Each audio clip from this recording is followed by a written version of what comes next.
It is the year 1328. You are born inside a smoky cottage in a small English village. There is no physician waiting for you, there is no written record of your exact birthday, and there is no guarantee that you will survive your first year. Your family holds a few strips of farmland from the lord of the manor. The land is not truly theirs. They must pay rent, surrender part of what they produce, and spend several days each week working the lord's fields without pay. Your family belongs to a class of unfree tenants, commonly called villains. You are not owned like an enslaved person, but you cannot freely abandon the manor, refuse its rules, or choose whatever work you want. Your future appears settled before you can even speak. You will work the land, you will obey the Lord, and if the harvest fails, you will go hungry. But the world into which you have been born is about to change. Disease will kill nearly half the people around you. Workers will discover that their labor has value, and ordinary villagers will eventually march against the king himself. This is your life as a medieval peasant. Chapter 1. Your First Years. You enter the world on a cold morning in Essex, England. Your mother gives birth at home with help from experienced women in the village. Within days, you are carried to the parish church and baptized. Your parents do not wait because children frequently die young, and they believe an unbaptized child's soul may be in danger. You are given a common Christian name. Your home consists mainly of timber, woven branches covered with clay, and a roof of thatch. There is one principal living area. The floor is packed earth, and wooden shutters cover openings where glass windows would exist in a wealthier home. A fire burns near the center of the room. It provides heat, light, and a place to prepare food. There is no proper chimney, so smoke escapes through gaps in the roof and doorway. Much of it remains trapped inside. Your eyes sting. Your clothing smells of smoke. During winter, the cottage becomes cold, dark, and damp. Your parents sleep on a simple mattress filled with straw or wool. You sleep nearby with your siblings beneath rough blankets. Outside, your family keeps a vegetable garden, several chickens, and a pig. During better years, they may also possess a cow.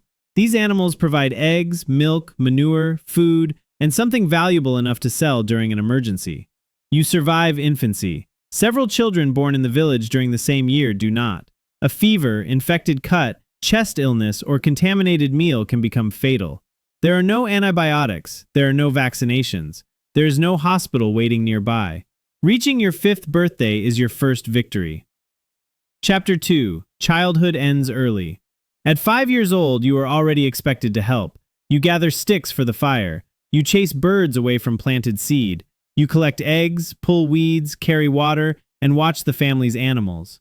Nobody needs to tell you that work is important. If everyone fails to complete a task, something dies or something goes hungry. As you grow stronger, your responsibilities increase. You follow your father into the fields and learn by copying his movements. You learn when soil is ready for planting. You learn how weather changes the land.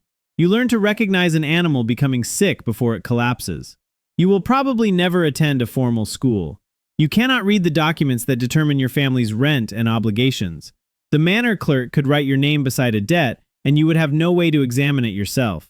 You speak the English of your village, while the church conducts mass in Latin, and official records are written by educated clerks.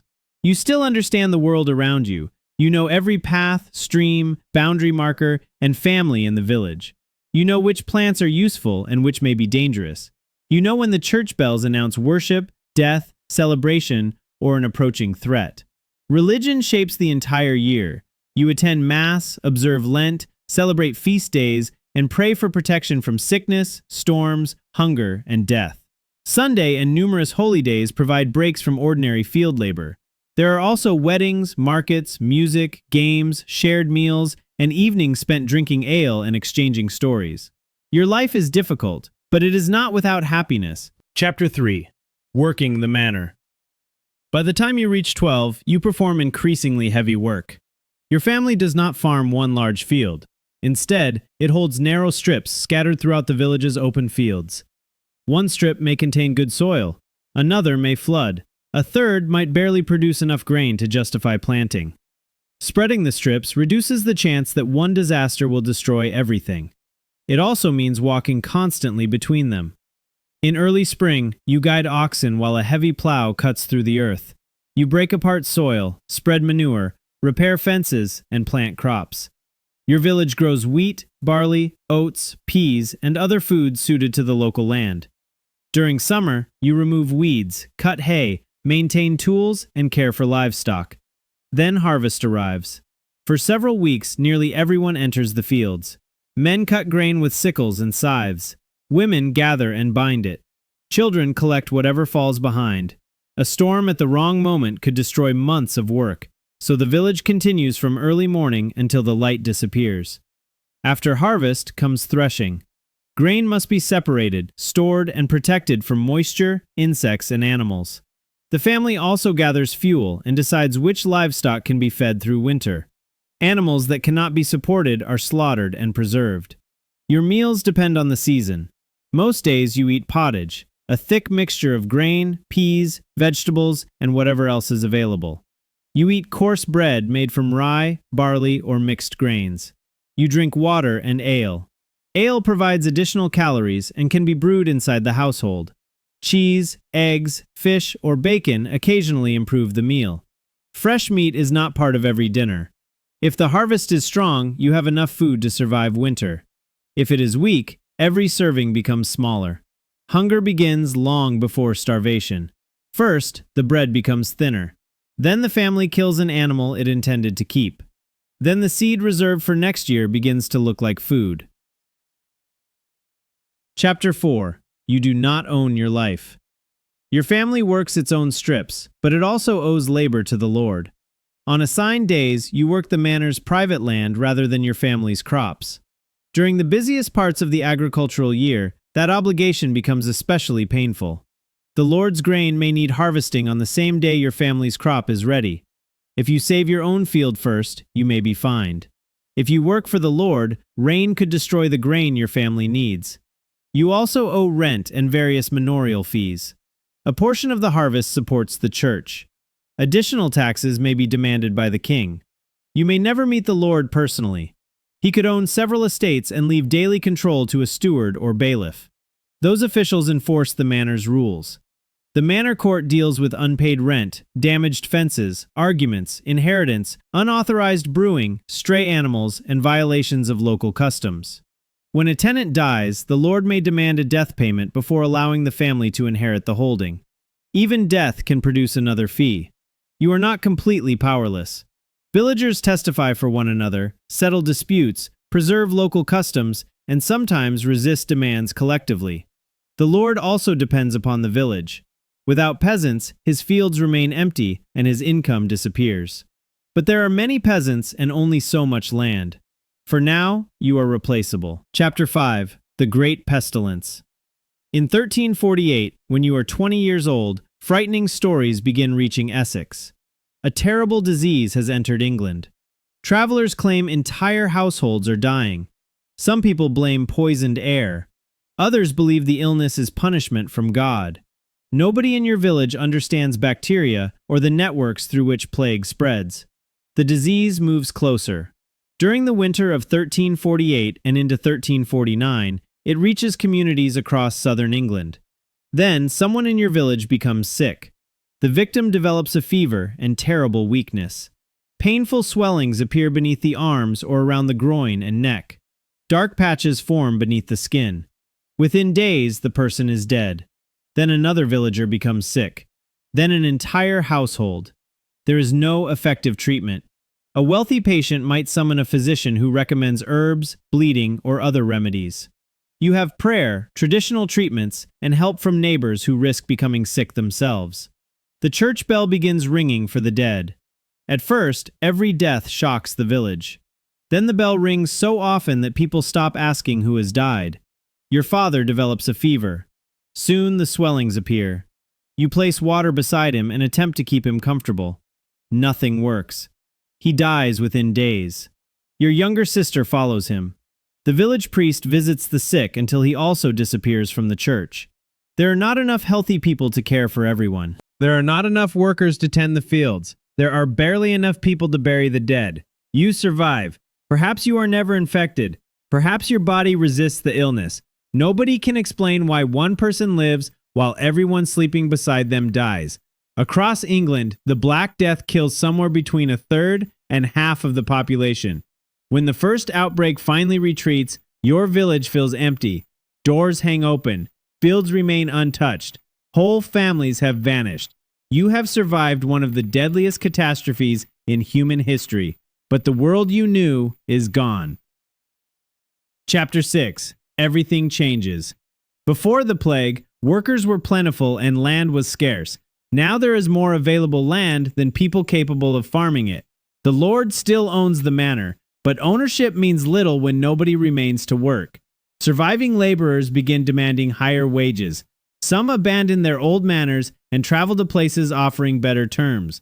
You inherit part of your father's holding after paying the required manorial fees.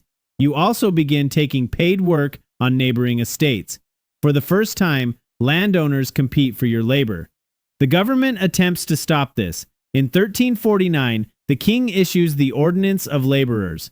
In 1351, Parliament passes the Statute of Laborers. Workers are ordered to accept wages similar to those paid before the plague.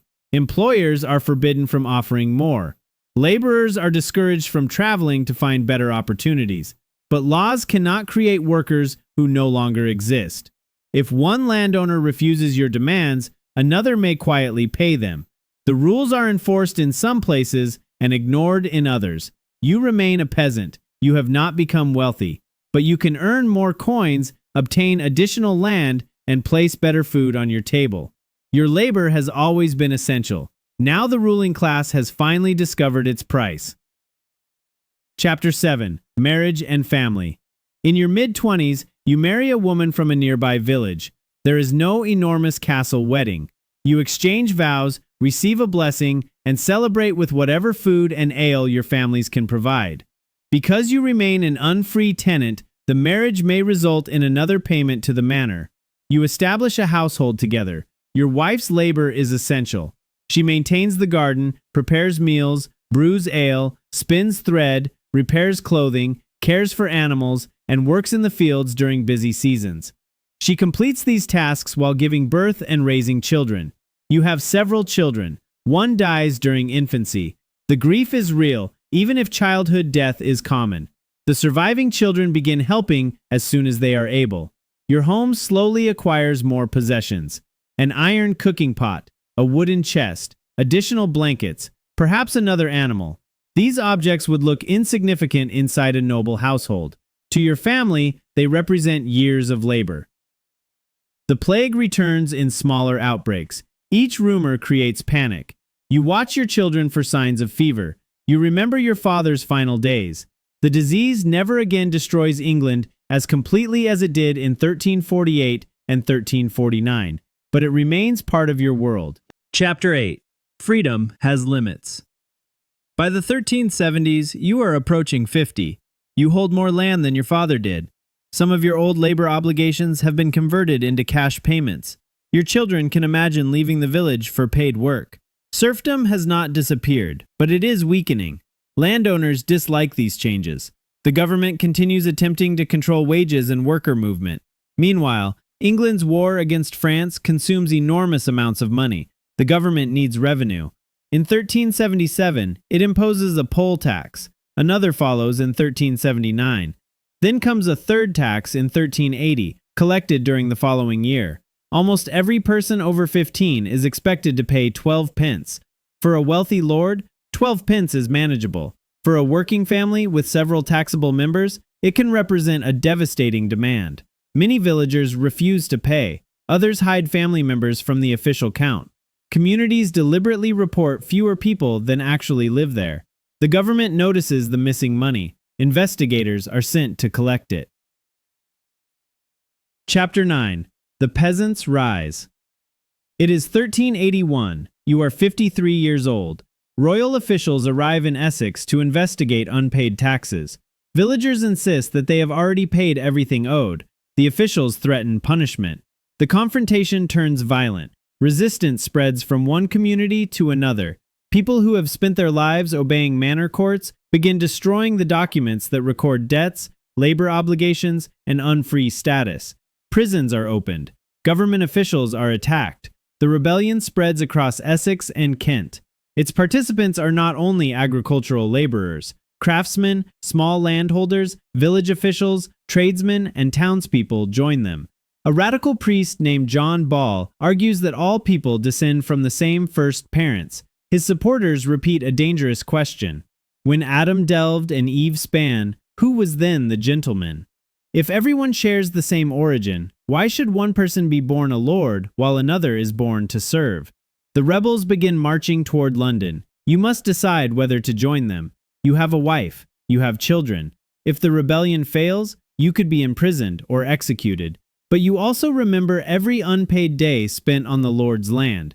You remember the inheritance fee demanded after your father died. You remember laws attempting to prevent you from earning better wages. You remember 3 poll taxes imposed to fund a war you did not choose. You join the march. Thousands move toward London. They demand lower taxes. They demand freedom from serfdom. They demand the right to choose their employers. And they demand punishment for officials they blame for corruption and oppression. When you reach London, the city overwhelms you. You have never seen so many people, buildings, churches, shops, and walls in one place. Parts of the city fall into chaos. Government buildings and properties associated with powerful officials are attacked. Legal records are burned. Prisoners are released. Some officials are captured and killed. The 14-year-old King Richard II meets the rebels. He promises reforms and agrees to issue charters granting freedom. For one extraordinary moment, it appears that the old system has ended. Then, rebel leader Wat Tyler meets the king at Smithfield. An argument begins between Tyler and members of the royal party. The mayor of London attacks Tyler. Royal servants finish the killing. The rebel leader falls. The crowd becomes confused. The young king takes control of the moment and convinces the rebels to withdraw.